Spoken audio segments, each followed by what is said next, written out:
अस्सलाम वालेकुम। आज हम बात करेंगे तकब्बुर के 15 एपिसोड के बारे में।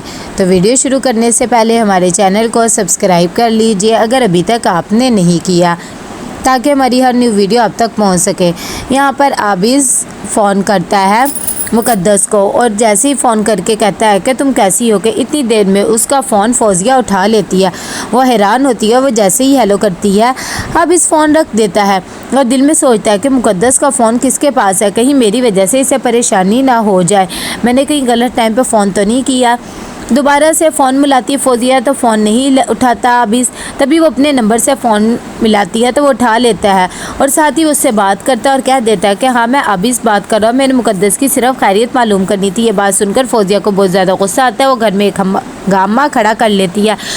इतनी देर में वहाँ पर हारून भी आ जाता है और मुक़द्दस भी आ जाती है। हारून कहता है कि भाई क्या हो गया है, तुम इतनी जज्बाती क्यों बनी हुई हो, क्या कर दिया मुक़द्दस ने ऐसा। तो कहती है कि इससे पूछो ये गैर मर्दों से क्यों बात करिए और आबिज़ से इसका क्या रिश्ता है जो वो इसकी खैरियतें मालूम कर रहा है। ये बात सुनकर मुक़द्दस घबरा जाती है और कहती है कि ऐसी बात नहीं है, और वैसे भी इन सब चीज़ों के पीछे आपके बेटे का ही हाथ है। वो ये सब कुछ मुझे यही बताना चाहता था, उसने मुझे किडनैप किया, मेरी शादी रुकवाने की कोशिश की। फौजिया कहती है कि तुम मेरे बेटे पे इल्ज़ाम लगा रही हो, ऐसा कुछ भी नहीं हुआ है, तुम झूठ बोल रही हो। मुक़द्दस कहती है कि अगर मैं झूठ बोल रही हूँ तो आप जाकर आबिज़ की अम्मी से ही पूछ लें, उन्हें भी उसने मना किया था कि वो मुझसे शादी ना करे। जब ये बातें हारून को पता लगती तो वह हैरान हो जाता है और कहता है कि मैं अभी जाकर बात करता हूँ, अगर इसमें सच्चाई हुई तो फिर मैं तुम्हें बताऊँगा। इतनी देर में वो पहुँच जाता है आबिज़ के घर और जाकर उसकी अम्मी से कहता है कि आपका बेटा मेरी बहू को क्यों फ़ोन कर रहा है और इसमें क्या सच्चाई है। आबिज़ की माँ कहती है कि ये जाकर आप अपने बेटे से ही पूछे ना, वो तो मुझे बार बार मना कर रहा था कि मुक़द्दस से शादी ना करो। मायरा यहाँ पर तैयार होती है और कहती है कि मैं जाकर आरेज़ से मिल रही हूँ और वैसे भी उसे मेरी ज़रूरत है। लेकिन ये बात फवाद को बिल्कुल भी पसंद नहीं आती और वो कहता है कि अब उसकी शादी होगी और मैं नहीं चाहता तो मुझसे कोई भी अपना ताल्लुक़ रखो। लेकिन मायरा कोई बात पसंद नहीं आती और वो कहती है कि मैं मेरा कज़न भी है और वैसे भी मैं उससे मोहब्बत करती हूँ, तो मुझे ये सब बातें ना बताएं। हारून यहाँ पर घर पहुँचता है तो वो आकर फौजिया को सारी सच्चाई बता देता है और कहता है कि तुम्हारे बेटे ने कितनी गिरी हुई हरकत की है। फौजिया कहती है कि ज़रूरी नहीं है आप इन दोनों की बातें मानकर ऐसे अपने बेटे पे इल्ज़ाम लगा दे, पहले उससे तो बात करे। थोड़ी देर में आरेज़ भी आ जाता है और आकर अपनी माँ से कहता है कि खाना लगा दे। हारून उसे बुलाता है और कहता है कि मैंने तुमसे बात करनी है।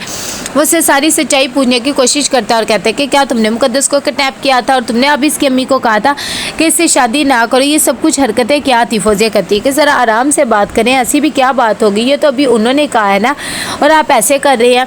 अरेज़ को भी गुस्सा आ जाता है और वो कह देता है कि हाँ मैंने ही ये सब कुछ किया है, आप क्या कर लेंगे।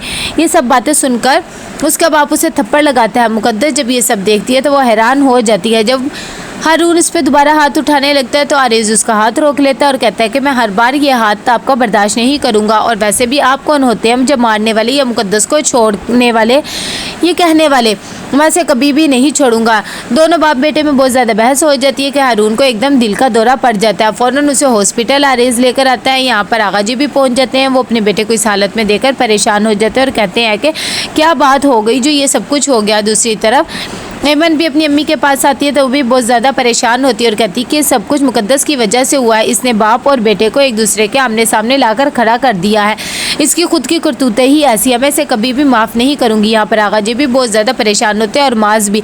वो आरेज़ को कहते हैं कि ज़रूर सब कुछ तुम्हारी वजह से ही हुआ होगा। आरेज़ कहते हैं कि तुम्हें तो हमेशा मैं ही गलत रखता हूँ, लेकिन इसमें जितना मेरा हाथ है उतना ही मुक़द्दस का भी हाथ है।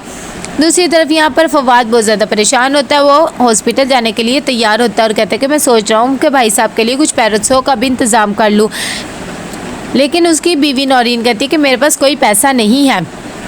यहाँ पर ऐमन आती है और अपनी माँ को दिलासा देती है और कहती है कि प्लीज़ आप दुआ करें, पापा बिल्कुल ठीक हो जाएंगे। मुक़द्दस इतनी देर में खाना लेकर आ जाती है और कहती है कि मामी ने कल से कुछ नहीं खाया, लेकिन वो उसे झिड़क देती हैं। ऐमन ये सब कुछ देखकर हैरान हो जाती है और कहती है कि ऐसा भी क्या हो गया है, लेकिन मुक़द्दस उसे कुछ भी नहीं बताती। दूसरी तरफ यहाँ पर मायरा हॉस्पिटल जाने के लिए तैयार होती है तो नौरीन रोक लेती है और कहती है कि मैं ना देखूँ तुम्हें वहाँ पर जाते हुए। यहाँ पर सब बहुत ज़्यादा परेशान होते हैं। आगा जी कहते हैं कि मैं अपने बेटे को इस हालत में देखकर मुझसे बर्दाश्त ही नहीं हो रहा, कैसे वो बेसुध सा पड़ा हुआ है। हारून की तबीयत काफ़ी ख़राब और सीरियस होती है। यहाँ पर ऐमन अपनी माँ को खिलाने की कोशिश करती है खाना, क्योंकि वो काफ़ी देर से भूखी होती है और कहती है कि प्लीज़ आप कुछ ना कुछ खा लें। अरेज़ अपने बाप से मिलने जाता है और उनसे माफ़ी मांगता है कि एकदम उसकी तबीयत ख़राब होने लग जाती है। वो बहुत ज़्यादा रोता है और कहता है कि प्लीज़ आप एक दफ़ा ठीक हो कर आ जाए, मैं आपकी जो कहेंगे वही बात मानूंगा। डॉक्टर्स आते हैं और कहते हैं कि हमें इन्हें चेकअप करने दें। आरेज बाहर चले जाता है। डॉक्टर जैसे ही देखते हैं तो वो इस दुनिया में नहीं रहता है। यहाँ पर आगा जी दुआ कर रहे होते हैं कि उनके बेटे को बस जल्दी से सेहतयाबी मिल जाए, क्योंकि वो उसे इस हालत में नहीं देख सकते। लेकिन अफसोस डॉक्टर थोड़ी देर बाद आता है और आकर बता देता है कि हम उन्हें नहीं बचा सके। ये बात सुनकर सब बहुत ज़्यादा परेशान होते हैं और रोने लग जाते हैं। आगा जी को भी जब ये बात पता लगती है तो उन्हें बिल्कुल भी यकीन नहीं आता कि उनका बेटा इस दुनिया में नहीं रहा।